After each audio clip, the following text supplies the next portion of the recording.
लद्दाख देख रहे हैं आप आपके साथ सतफ सैफी। कुलगाम डीके मार्ग के हमपथरी गांव की सड़क खराब हालत में है। जर्जर सड़क बनी हुई है, आवाजाही भी मुश्किल हो गई है। खराब सड़क की वजह से लोग सख्त परेशान हैं। बता दें कि अफसरान पर तवज्जो न देने का इल्जाम लगाया है। शिकायतों के बावजूद भी ठोस कार्रवाई नहीं की गई है। इंतजामिया से मामला हल करने की लोगों ने अपील की है। कुलगाम के डीके मार्ग पर वाक़े हमपथरी गांव के लोगों को खराब सड़क की वजह से काफी परेशानियों का सामना है। मकामी लोगों का कहना है कि सड़क की हालत इतनी जर्जर हो चुकी है कि रोजमर्रा की आवाजाही भी मुश्किल हो गई है। मकामी लोग शब्बीर अहमद ने बताया कि ग्रामीण लंबे वक्त से इंतजामिया से इस परेशानी के समाधान की मांग कर रहे हैं। उन्होंने कहा कि कई बार मुतल्लिका अफसरान से राब्ता किया गया है, लेकिन अब तक कोई ठोस कार्रवाई नहीं हुई है। उन्होंने उम्मीद जताई है कि जीजे के लद्दाख के जरिए उनकी आवाज जिम्मेदार अफसरान तक पहुंचेगी और सालों पुरानी मांग पर अमल होगा।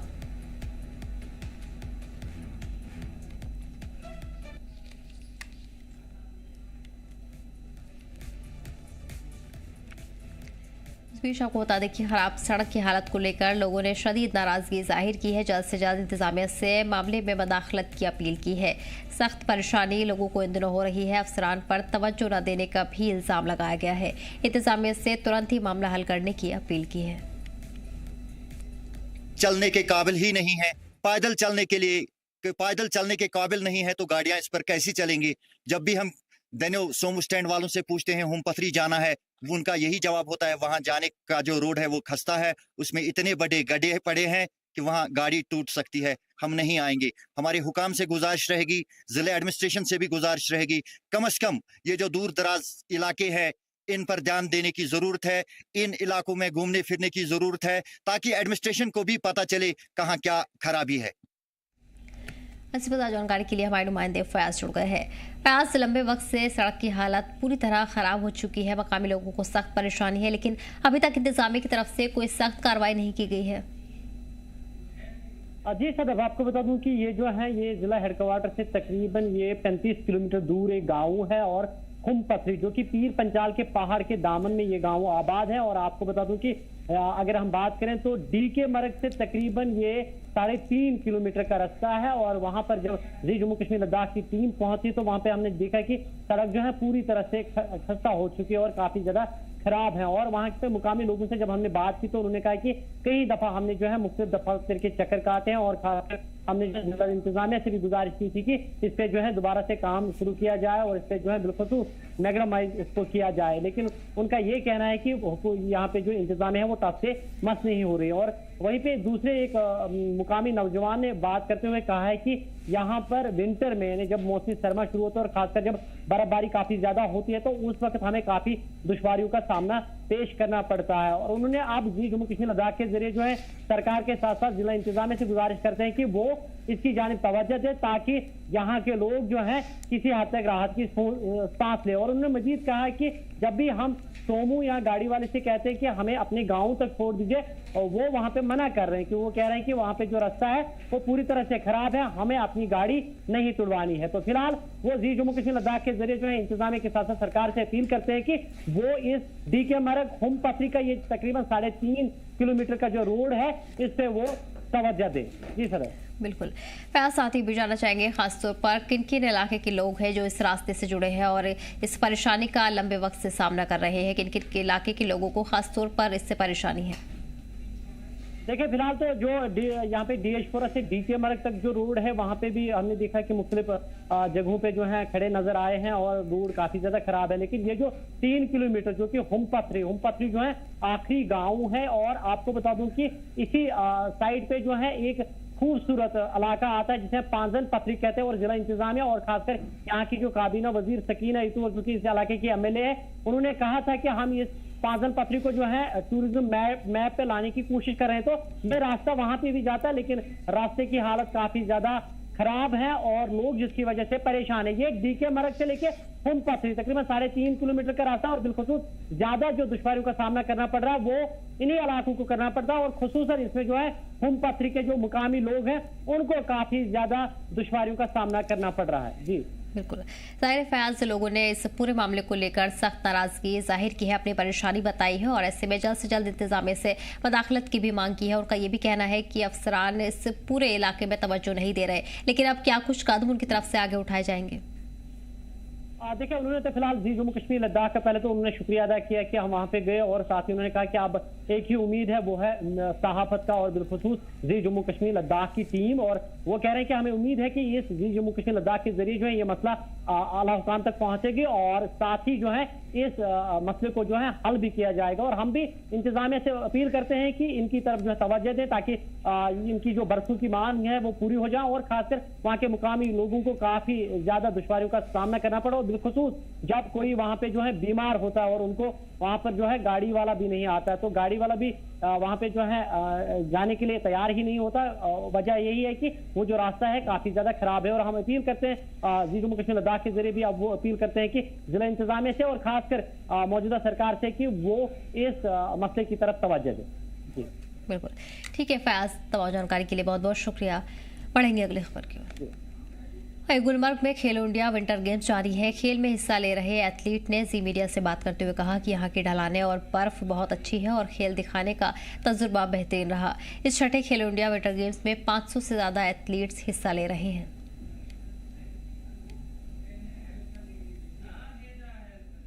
अभी हम स्की माउंटेनियरिंग में पार्टिसिपेट किया था। आज हमारा इवेंट है स्प्रिंग, बहुत अच्छा फैसिलिटीज है। इवन यहाँ देखा तो यहाँ स्लोप में भी बहुत अच्छा फैसिलिटीज, हर जगह पानी रखा हुआ है, हर जगह का मतलब हर सुविधा का यहाँ पे है। अभी लगभग स्की माउंटेनियरिंग मेरा दूसरा साल है, पिछले साल आए थे, इस साल 2 साल हो गए। गुलमर्ग में आके बहुत अच्छा लगा, क्योंकि अब इंडिया में काफी सभी जगह स्नो बहुत कम है, बट गुलमर्ग की एक अच्छी हाइट है जिसकी वजह से हमें स्नो अच्छी क्वांटिटी में यहाँ पे मिला, और जिसकी वजह से हमारा जो ये इवेंट है ये हो पाया। अदरवाइज किसी दूसरे स्टेट्स में अगर देखें तो इस साल काफी ज्यादा स्नो कम गिरा हुआ है, तो वहाँ पे पॉसिबल नहीं था। तो कश्मीर में ये चीज पॉसिबल हुई, तो इसके लिए थैंक यू। मैं ऐसी वजह जानकारी के लिए हमारे नुमाइंदे गौहर जुड़ गए हैं। गौहर, खेलो इंडिया विंटर गेम्स की शुरुआत हो चुकी है और बड़ी तादाद में लोग भी नजर आ रहे हैं। किस तरह के इंतजाम देखने को मिल रहे हैं? क्या कुछ मुकाबले इस वक्त करवाए जा रहे हैं? बिल्कुल सर, इस वक्त हम गुलमर्ग में मौजूद है, तो 6th खेलो इंडिया विंटर गेम्स जो है वो बिल्कुल इस वक्त यहाँ पर चल रही है। यहाँ पर एलजी मनोज सिन्हा ने उनका इफ्तिताह किया। यहाँ पर कल जो सुबह की फंक्शन थी जिसमें क्रॉस कंट्री रेस के जरिए वहाँ पर उसका इनेकाद किया गया, जिसमें यहाँ पर एलजी मनोज सिन्हा मौजूद है, सीएम उर्दुल्ला मौजूद है, sports commissioner Satish Sharma, commissioner secretary Shahid Iqbal Chaudhary जो यूथ कमिश्नर सपोर्ट्स के हैं, और यहाँ पर गुलमर्ग भी मौजूद थे। उन्होंने यहाँ पर क्रॉस कंट्री रेस के जरिए उसका इफ्तिताह किया। और कल दिन और आज यहाँ पर इस वक्त गेम चालू है। कल यहाँ पर पंगडोरी का जो स्लोप है वहाँ पर जो है स्लालम की यहाँ पर स्कीइंग हो गई और माउंटेन स्कीइंग हुई, जिसमें यहाँ पर बाहर की रियासत से आए हुए यहाँ पर खिलाड़ियों ने हिस्सा लिया। तकरीबन यहाँ पर इस वक्त 500 के करीब जो है बाहर की रियासत से खिलाड़ी आए हुए जो इस वक्त गुलमर्ग में मौजूद है, और लोकल खिलाड़ी भी मौजूद है जो इस वक्त यहाँ पर गेम्स खेल रहे हो। तो लगातार यहाँ पर गेम्स चालू है और आने वाले 2 दिन और यहाँ पर गेम्स चालू रहेंगे। और यहाँ पर उधर से लेकर 26 तारीख को यहाँ पर कंक्लूजन होगा और यहाँ पर उस दिन अवार्ड सेरेमनी होगी। तो लगातार इस वक्त गेम चल रही है और अच्छे इंतजाम यहाँ पर जो जितने भी खिलाड़ी बाहर से उनके लिए किए गए हैं। यहाँ पर होटलों का अकोमोडेशन है या खाने पीने का इंतजाम, सब इंतजाम अच्छे किए गए हैं। ट्रांसपोर्टेशन के इंतजाम और ट्रांसपोर्ट भी लगातार यहाँ पर उनके लिए बना हुआ है। और गुलमर्ग में ट्रैफिक से बचने के लिए इंतजाम किए गए, चप्पे चप्पे पे सिक्योरिटी के अच्छे इंतजाम किए गए हैं। और यहाँ पर सब जो 6th खेलो इंडिया की विंटर गेम से बिल्कुल इस वक्त यहाँ पर जोशो खरोश यहाँ पर जा रहे हैं। और कल यहाँ पर उर्दुल्ला का एक बयान भी आया क्योंकि इस साल बर्फ थोड़ी कम है, पिछले साल भी बर्फ कम थी। तो गुलमर्ग में उर्दुल्ला ने कल अपने एक तकरीर में कहा कि आर्टिफिशियल स्नो भी हम यहाँ पर लगाने की कोशिश करेंगे, क्योंकि इससे यहाँ पर टूरिज्म पड़ेगा और विंटर गेम्स खेलने में दिक्कत नहीं आएगी। और जैसे यहाँ पर अर्जी मनोज सिंह ने भी किया कि जो ये विंटर फेस्टिवल था ये एक छोटा सा इवेंट था, मगर अब ये एक नेशनल फेस्टिवल में तब्दील हो रहा है। तो इस तरीके से तमाम जो इंतजाम है यहाँ पर इस फेस्टिवल के लिए किए जाते हैं। हर साल छठा एडिशन इस वक्त चल रहा है, तो लगातार इस वक्त यहाँ पर जो है गेम्स खेल जा रहे, तमाम एडमिशन लगी हुई है और लगातार जो है आज आराम से यहाँ पर जो जितने भी बाहर से खिलाड़ी आए लोकल खिलाड़ी वो गेम्स खेल रहे हैं। और आने वाले 2 दिन ये गेम जारी रहेंगे और फिर 26 तारीख को यहाँ पर कंक्लूजन होगा, जिसमें यहाँ पर अवार्ड सेरेमनी देखने को मिलेगी। जी सर, गौहर, क्या इन गेम्स का मकामी लोगों तक भी फायदा पहुंच रहा है? मकामी लोग किस तरह से इसमें शामिल हो रहे हैं? क्या कुछ फायदे उन्हें खेलो इंडिया विंटर गेम्स से मिल रहे हैं? बिल्कुल, अगर हम ज़रा जिनको मकामी लोग से यहाँ पर जो स्टेक होल्डर्स है, अगर यहाँ पर गाड़ी वाले तो ट्रांसपोर्ट फैसिलिटीज उन्होंने यहाँ पर जो रखी है गेट वे ऑफ गुलमर्ग से, उनके लिए भी फायदा है। और अगर यहाँ पर होटलियर्स है, जो होटलियर्स में इस वक्त काफ़ी समय से यहाँ पर काम टूरिज्म का काम था, जितने भी होटल्स वो फुल है, क्योंकि 500 से ज़्यादा खिलाड़ी और लोकल खिलाड़ी यहाँ पर रुके हुए होटल में, तो उनका काम भी बढ़ा हुआ है। खाने पीने का काम जितने जो भी यहाँ पर बाकी यहाँ पर लोग काम कर रहे हैं, चाहे यहाँ पर वो हॉकर्स है जो चाय बेचते हैं, कहवा बेचते हैं, या होटल में दुकानदार है, सबका काम सब कारोबार थोड़ा बढ़ा हुआ है खेलो इंडिया की वजह से, क्योंकि यहाँ पर काफ़ी ज़्यादा भीड़ रहती है और लोकल जो लोग हैं वो भी यहाँ पर इन खेल को देखने के लिए आते हैं। तो इस हवाले से जितने भी स्टेक होल्डर्स हैं उनका काम भी बढ़ा हुआ है और आने वाले दिनों में टूरिज्म भी अच्छा देखने को मिलेगा। और फिर से यहाँ पर जो एक स्नोफॉल की प्रेडिक्शन आने वाले दिनों में, तो उससे भी टूरिज्म ज़्यादा बढ़ेगा। अगर खेलो इंडिया की अगर हम बात करें जो छठा एडिशन है, उससे यहाँ के होटलियर्स अगर है या यहाँ के बाकी जो ढाबे वाले हैं या चाय वाले हैं, जहाँ दुकानदार है, लोकल दुकानदार है या गाड़ी वाले, उनका रोजगार कहीं ना कहीं बढ़ा है। क्योंकि इस वक्त 1000 से ज़्यादा एथलीट, अगर हम गेस्ट्स के साथ जो गेस्ट्स बाहर से है या एथलीट से 1000 के करीब जो लोग होटल्स में ठहरे हुए, उनका कारोबार बढ़ा हुआ है। और ये 26 तारीख तक ऐसे ही रहेगा और लगातार ये लोग जो है वो भी खुश दिखाई दे रहे हैं, स्टेक होल्डर भी खुश दिखाई दे रहे हैं। क्योंकि खेलो इंडिया से यहाँ पर जो चार चांद लग जाते हैं गुलमर्ग में हर साल, उससे यहाँ का रोजगार बढ़ जाता है। जो स्टेक होल्डर जो यूथ है उनके दिल भी खुश हो जाते हैं। क्योंकि पिछले 7 महीने से अगर हम बात करें पहलगाम अड्डे के वक्त, उससे यहाँ पर उसके बाद कहीं ना कहीं टूरिज्म पे रोक लगा था। तो अब आहिस्ता आहिस्ता फिर से गियर अप हो रहा है और लोकल लोगों के रोजगार में भी इससे इजाफा हो रहा है। जी सर।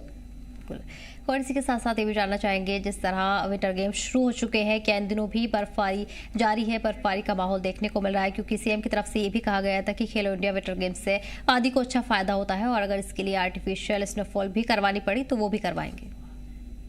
देखिए सर, आपको पता चले कि अगर हम पिछले साल की बात करें तो पिछले साल यहाँ पर 22 इसी डेट पे खेलो इंडिया के गेम्स होंगे, मगर उस साल बर्फ बिल्कुल मौजूद नहीं थी। फिर 1 मार्च को जो बर्फबारी अच्छी बर्फबारी हुई थी, फिर गेम्स के डेट अनाउंस किए गए थे। मगर इस साल टाइम पे बर्फबारी हुई, तो इस साल अपने टाइम पे खेलो इंडिया स्टार्ट हुई।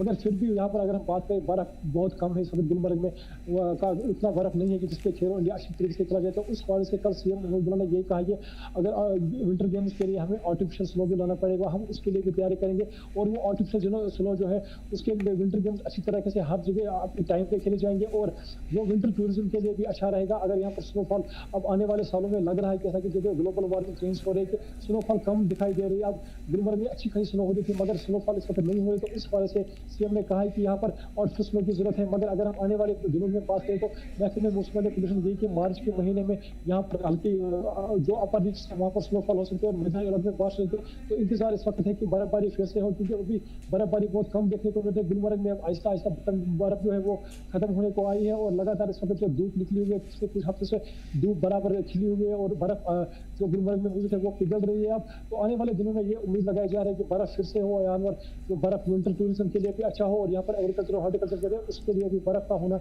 बहुत जरूरी माना जाता है। जी बिल्कुल ठीक है गोहर, तमाम जानकारी के लिए बहुत बहुत शुक्रिया। पढ़ेंगे आगे। और वहीं नेशनल कॉन्फ्रेंस पार्टी के सदर फारूक अब्दुल्ला ने ईरान में मौजूद जम्मू कश्मीर के लोगों से घर लौटने की तुरंत अपील की है। उन्होंने कहा कि वहां के सिक्योरिटी हालात बेहद नाजुक है और किसी भी वक्त हालात बिगड़ सकते हैं। मुल्क में बढ़ते एहतजाज और अमेरिका के साथ सिफारती कशीदगी के बीच तलबा और नौजवानों के फंसे रहने का खतरा बढ़ गया है। परिवारों ने फ्लाइट्स और ट्रांसपोर्टेशन ऑप्शंस की बेयकीनी पर तशवीश जाहिर की है। तेहरान में भारतीय सिफारत खाने के सभी भारतीय शहरियों, तलबा और जायरीन से मुहैया वसाइल जैसे कमर्शियल फ्लाइट्स के जरिए ईरान छोड़ने की सलाह दोहराई गई है। अफसरान ने हालात पर नजर बनाए रखी है और बाहिफाजत वापसी के लिए राब्ता जारी रखा है। हमने जो कुर्बानियां इस जमात के लिए दी हैं वो किसी से छुपी हुई नहीं है। ये नेशनल कॉन्फ्रेंस के एक सतून थे और जनरल सेक्रेटरी की हैसियत से ने इस जमात को मजबूत किया और उसकी कामयाबी आज आप देख रहे हैं। इंशाल्लाह मुझे उम्मीद है ये जमात उसी तरह चलती रहेगी जो हम लोगों के बुजुर्गों ने हमारे लिए रास्ता मुकर्रर किया है। पंचायती राज सिस्टम के तीसरे टीयर डिस्ट्रिक्ट डेवलपमेंट काउंसिल का टेन्योर आज ऑफिशियली खत्म हो रहा है। इस मौके पर शुमाली कश्मीर से भारतीय जनता पार्टी के इकलौते डीडीसी मेंबर तुलैल से राजा एजाज अहमद ने पिछले 5 सालों के कामों को डेवलपमेंट के लिहाज से अहम बताया। राजा एजाज अहमद ने कहा कि 3 टीयर पंचायती राज सिस्टम के तहत जम्मू कश्मीर में जमीनी सतह पर डेवलपमेंट कामों को नई रफ्तार मिली है। खासतौर पर बांदीपोरा जिले में इंफ्रास्ट्रक्चर, सड़क, एजुकेशन और बुनियादी सहूलत के सेक्टर में काफी तरक्की हुई है। उन्होंने कहा कि तुलैल और गुरेज जैसे दूर दराज और पहले नजरअंदाज रहे इलाकों को भी स्कीम्स में नाफिज की गई है। साथ ही उन्होंने उम्मीद जताई है कि आने वाले वक्त में भी पंचायती राज इदारे इसी तरह लोगों की उम्मीदों पर खरा उतरेंगे और विकास की रफ्तार तेज होगी। नाजरीन, आप देख रहे हैं जी जम्मू कश्मीर लद्दाख और मैं हूँ आपके साथ वाहिद मकबूल। नाजरीन, आज हम बात करेंगे डीडीसी के हवाले से, क्योंकि जिस तरह से 5 साल उनके जो है मुद्दत है वो ख़त्म हो चुकी हैं और साथ ही साथ हम कह सकते हैं कि जो 3 टायर सिस्टम जो था ये अब इख्तिताम पजीर हुआ है। और साथ ही साथ इस दौरान यहाँ पे क्या कुछ डेवलपमेंट हुए हैं, क्या कुछ नए तामीरात काम हुए हैं, उस सब पे हमारे साथ बातचीत करने के लिए मौजूद हैं डीडीसी तुलेल, जो कि तुलेल को रिप्रेजेंट करते थे। एक दूर दराज इलाका था, उससे ही बात करेंगे। राइट साहब, ये बताएं कि क्योंकि अब डीडीसी का जो टर्नओवर है वो ख़त्म हो गया है, तो किस तरह के आप हम कह सकते हैं किस तरह आप कामयाब हो गए डेवलपमेंट के हवाले से, क्योंकि आपका इलाका काफ़ी पसमानदा इलाका है, लोगों ने आप पे एतमाद किया था, कितने आप कामयाब हुए उन वादों को वफा करने में? डीडीसी के इलेक्शन आए तो डीडीसी इलेक्शन में चूँकि वो डायरेक्ट वोट लोगों को करना था, उसी टाइम पे मैंने भारतीय जनता पार्टी में शमूलियत की थी और मुझे भारतीय जनता पार्टी ने मुझे मैंडेट दिया तुलेल ब्लॉक से तुलेल, तो मैं वहाँ से भारी मार्जिन से वहाँ से मैं जीता तुलेल से। डेवलपमेंट के को लेकर अगर हम देखते उस वक्त जो हमारी बुनियादी चीज़ें हैं, जो हमारी सड़कें हैं, सड़कों की हालत ही हमारी खस्ता थी। चैलेंज बहुत ज़्यादा थे मेरे सामने, लेकिन एक तो मेरे साथ पार्टी का सपोर्ट, एक बहुत बड़ी पार्टी के साथ जो वर्ल्ड की सबसे बड़ी पार्टी है उनका साथ मेरे साथ था, और मेरे वालिद साहब मरहूम वालिद साहब जो मुद्दा व मकसद लेकर इस मैदान में आया था और जिस मकसद से मैंने जिस नीयत के साथ मैंने काम किया उस पर आज मैं फख्र महसूस करता हूँ। और सबसे ज़्यादा जो बड़ा चैलेंज मेरे सामने था, आपको मालूम ही था, जो हमारा बांडीपुरा से गुरेज रोड है ये खस्ता हाल में था। 5-5 घंटे हमें यहाँ से लगते थे। हमने पहले इन रोड्स को, जो हमारे मेन रोड्स हैं, उनको हमने प्रायोरिटी दी और आज देखेंगे आप 95 से 96% हमारे रोड्स हैं, चाहे तुलेल हो, चाहे गुरेज हो, चाहे बख्तौर हो, और या हमारे जो मेन रोड है, मेन सड़क है यहाँ से बांडीपुरा से गुरेज की, आज आपको मैक्डमाइज मिलेंगे। और तुलेल में हमें धावर से चकवाली तक जहाँ हमें 3-3 घंटे लगते थे, आज 1 ही घंटे का सफ़र है। नेटवर्क कनेक्टिविटी वहाँ पे बिल्कुल नहीं थी। मेरे आते ही वहाँ पे इस वक्त आप देखेंगे 3 नेटवर्क कनेक्टिविटी हमें वहाँ पे आपको देखने को मिलेगी। हमें तुलेल हो, गुरेज हो, बख्तौर हो, चापर सर्विस विंटर में जैसे ही हमारा जो राजधान पास बंद हो जाता स्नोफॉल के बाद, वहाँ बहुत ज़्यादा परेशानी दिक्कतें हमारे लोगों को फेस करनी पड़ती थी। उसी दिन आपने देखा होगा पिछले सालों में बिल्कुल ज़्यादा से ज़्यादा 1 महीना हमारा जो राजधान पास है वो बंद रहता है। और साथ ही साथ हमारा चापर सर्विस तुलेल में भी चला, चापर हमारा बख्तौर में भी चला, गुरेज में भी चला।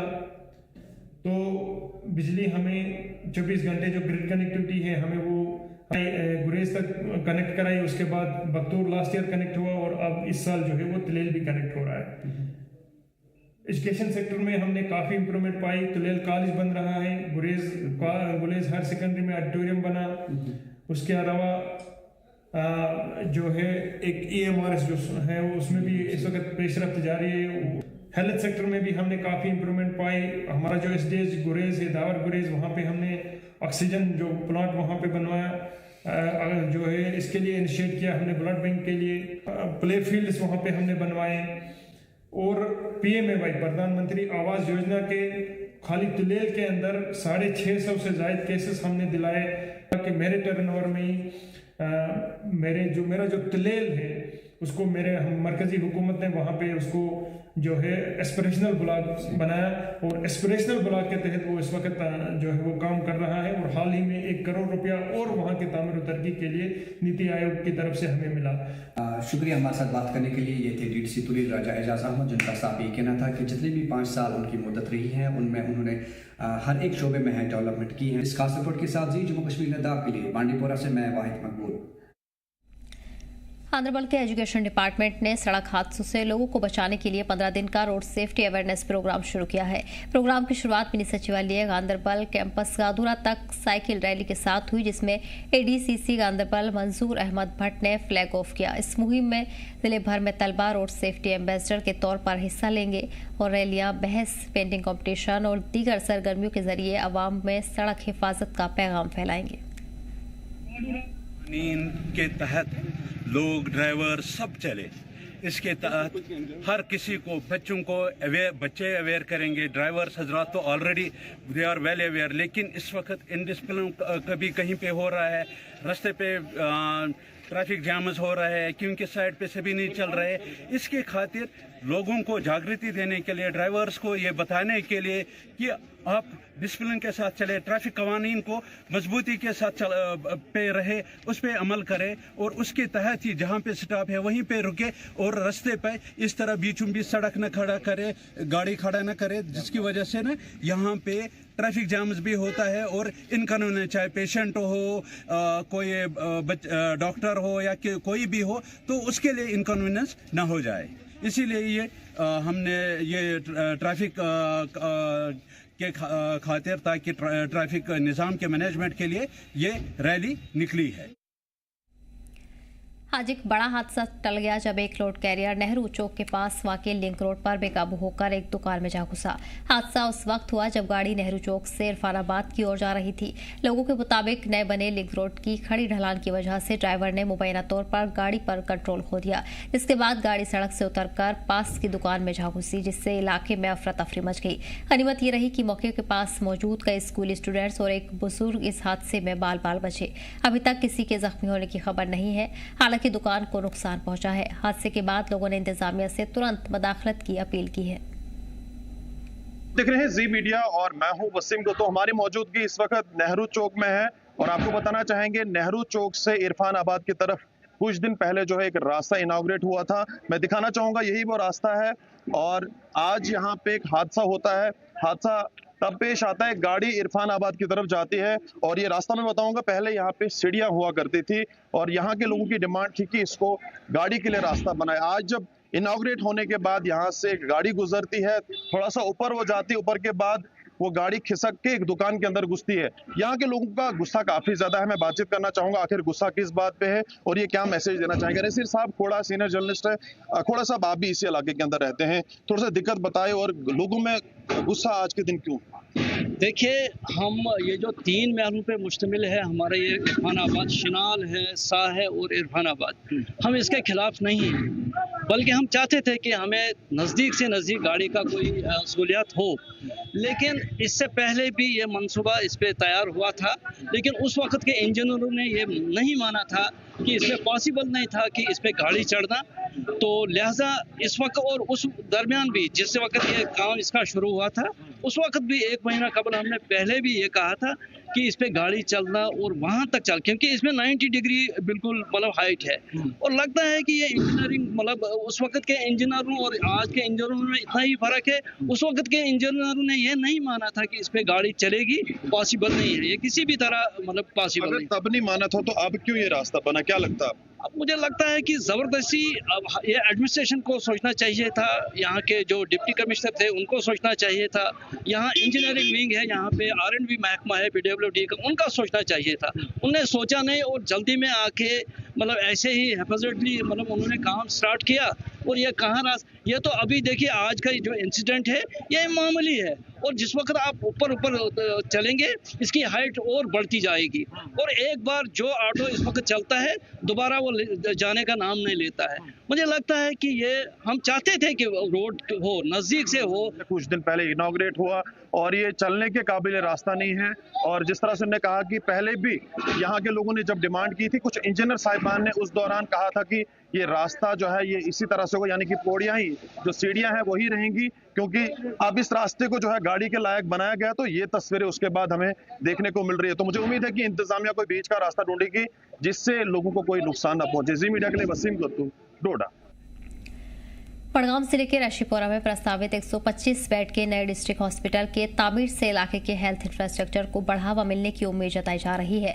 मुआयने के दौरान नागा सैयद मुंतजिर मेहंदी ने रशीपोरा बड़गाम में चल रहे तामीरी काम का जायजा लिया और कहा कि अब तक बड़गाम के लोगों को हेल्थ सर्विसेज की कमी का सामना था।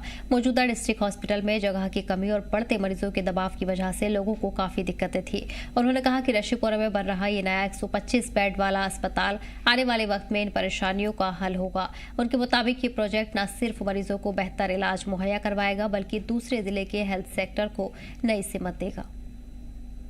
जहाँ तक जैसे हम सभी जानते हैं कि जो बडगाम के इंडिकेटर्स है पर्टेनिंग टू डेवलपमेंट वो कितने वीक और कोलैप्स्ड हैं, और उसमें सरफेस हेल्थ है, यहाँ का शोबा हेल्थ भी कितना वीक है, और उसको अब इम्प्रूव करने के लिए उसमें मज़ीद जहत लाने के लिए यही एक कड़ी है कि यहाँ पर जो नया हॉस्पिटल जो बन रहा है ऋषिपुरा में, इसका मकसद यही है कि जो इंडिकेटर है हेल्थ के हवाले से वो इम्प्रूव हो, और जो मौजूदा दौर की जो है एडवांस फैसिलिटी पेशेंट्स को मिलनी चाहिए, जो बडगाम के लोगों को जिससे महरूम रखा गया था, तो वो उनको मिले। उसी की एग्जांपल ये हॉस्पिटल है, ये यहाँ पर कंस्ट्रक्ट हुआ है, तो उसी का हमने जायज़ा लिया कि कितना काम हो रहा है और कितना बाकी है।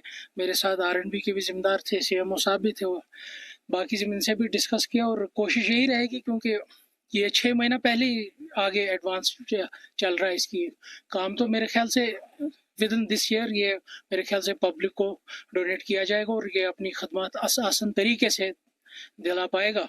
और जो लोगों की एक्सपेक्टेशंस है इस एडमिनिस्ट्रेशन के तई हॉस्पिटल के फ्रंट पर या मेडिकल फैसिलिटी के फ्रंट पर, मेरे ख्याल से जो ये हॉस्पिटल है ये अच्छे से उनको एक्सपेक्टेशंस को मेट करेगा। बडगाम के लोगों की एक देरीना मांग थी कि बडगाम में जो डिस्ट्रिक्ट हॉस्पिटल है उसमें वुसअत की जाए। उसमें जगह की कमी की वजह से लोगों को काफी मुश्किलात का सामना करना पड़ रहा था। वही अगर देखा जाए, आज से तकरीबन 14 महीने पहले ऋषिपुरा बडगाम में 125 बेडेड हॉस्पिटल पे काम शुरू किया गया, और अभी अगर बात की जाए तो ये कहा जा रहा है कि 6 महीने आगे चल रहा है ये प्रोजेक्ट, यानी कि जो डेडलाइन है उससे 6 महीने आगे चल रहा है। काम जो है शदुमत से जारी है। यहाँ पर आज MLA बडगाम आगा सईद मुंतजर मेहदी ने विजिट किया और पूरे काम का जायजा लिया, और उन्होंने कहा कि जिस शदुमत से इस वक्त हॉस्पिटल पर काम चल रहा है, तो उम्मीद करते हैं कि आने वाले कुछ महीनों में या अगले साल में जो है इस हॉस्पिटल को लोगों के लिए खोला जाएगा। मजीद क्या कुछ कहना है आगा सईद मुंतजर मेहदी का, इस रिपोर्ट में देखते हैं। जिला बडगाम से मैं जम्मू कश्मीर लद्दाख के लिए नूर लमीन। फिलहाल इस बुलेटिन में इतना ही। हमें दीजिए इजाजत। देखते रहिए जम्मू कश्मीर लद्दाख।